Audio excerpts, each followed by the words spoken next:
నమస్తే గోమతి పాడ్కాస్ట్కి స్వాగతం. ఈరోజైతే శుక్రవారము, శ్రావణ మాసంలో మొదటి రోజు కూడా. ఈరోజు అమావాస్య. ఈరోజు మనము పితృతర్పణాలు ఇవ్వాలన్నమాట. చాలా పుణ్యం కలుగుతుంది, మన వంశాభివృద్ధి జరుగుతుందన్నమాట. అందు గురించే మనం ఏం చేయాలంటే పశుపక్షాదులకు ఆహారాన్ని పెట్టాలన్నమాట. ముఖ్యంగా కాకులకు మాత్రము ఆహారాన్ని పెట్టాలి. నేనైతే ఈరోజు లంచ్ బ్రేక్లో కాకుల కోసం వెయిట్ చేస్తున్న మరుక్షణమే 12 గంటల ప్రాంతంలో కాకులు వచ్చాయి. ఒక 6 నుండి 10 వరకు కాకులు అయితే వచ్చాయి. వాటికి ఎగ్స్, మిక్చరు, రైస్ అట్లాంటివన్నీ వేశానన్నమాట.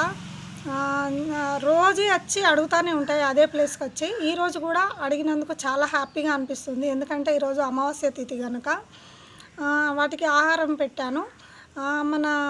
ఎందుకంటే చనిపోయిన పెద్దలు సంతృప్తి చెందుతారనమాట. పితృదేవతలు అని ఉంటారు, వసురుద్రు ఆదిత్యులు అనమాట.